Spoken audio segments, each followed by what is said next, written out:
Prologue. It was a bright and beautiful morning. Gina was sitting in the driver's seat to my right, going at 60 kilometers per hour.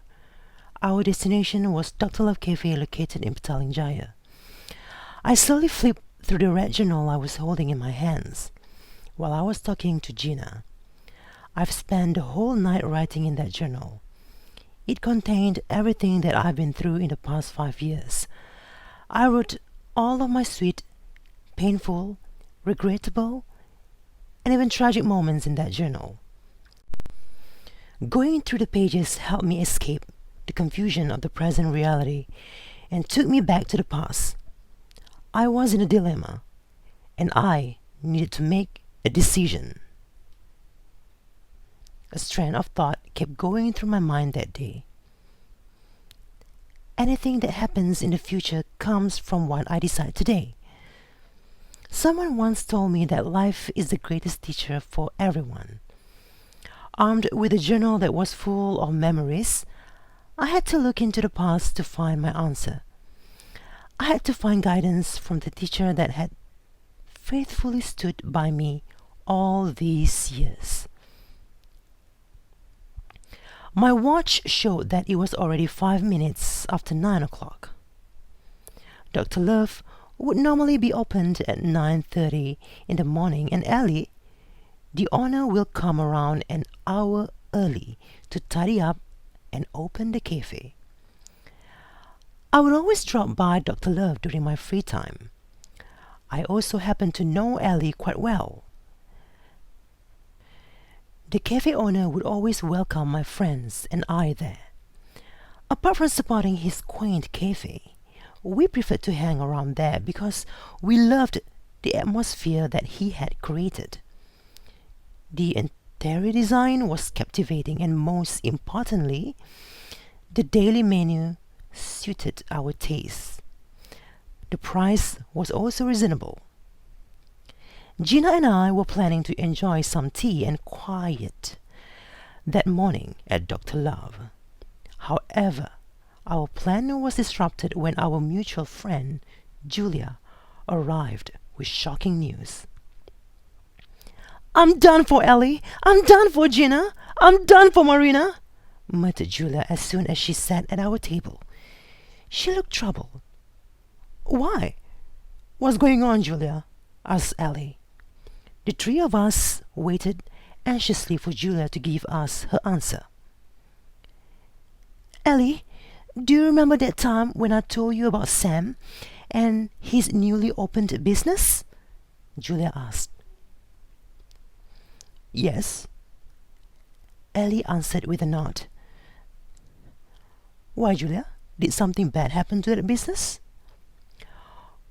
"All right, you see, I loaned Sam some money." "How much did you give him?" asked Ellie. "Not much, just 100,000. "Wow!" Gina, Ellie, and I looked at each other in shock. "That's a lot of money you gave him, Julia," said Gina. Julia was silent. She kept her head down, but her face clearly showed her apprehension. "I just wanted to help him, Gina. I believe in his ideas. I wanted to be Sam's business partner for both of our futures. That's why I was willing to give him that much." "Did Sam personally ask you to loan him that amount?" "No, Gina. When he first told me his business idea, I was the one who offered to be his business partner. He said that if I was interested, I could contribute 20% to that capital. But I willingly offered him that amount because I truly believe in his idea. I wanted to see that idea become a successful realization." As I sat there and tried to process the situation, I wondered how Julia could have gotten involved in such a problem. Knowing her, I knew that she did what she did because she trusted and loved Sam. Throughout our friendship, I could see that Julia would sometimes put the need of other people first instead of her own. especially those who are special in her life. Okay, but what happened? What has gotten you so upset like this, Julia? I asked. A few days ago, about a month after the opening of the store, I heard from a friend of his that the local authority is going to take action against him. What? Why would the authority wants to take actions against Sam? I asked.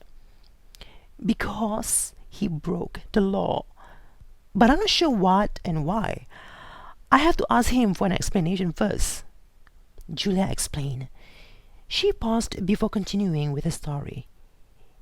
If what I've heard was right, there is a possibility that his store will be closed and he would be prosecuted. He might even be sued. When that happens, I'm sure that Sam wouldn't be able to pay me back anytime soon. I'm done for. I took out that money from my own business capital. I'm dead. The rest of the money would only be enough to cover my daily expenses. Ellie sighed as he shook his head. He seemed unable to believe the things that he had just heard. Have you discussed this with Sam? Gina asked. Not yet. I'm waiting for him to come and tell me this himself. I felt sorry for Julia. I understood her anxiety. Her presence that morning somehow made me think of my own fate.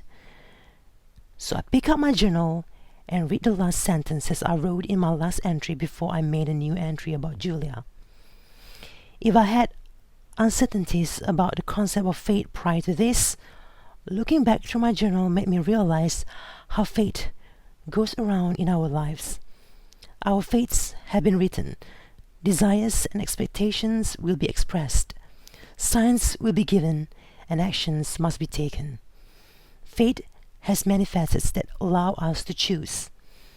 We have always been given a choice, and every one of us is responsible for our own life in this mysterious reality that we live in.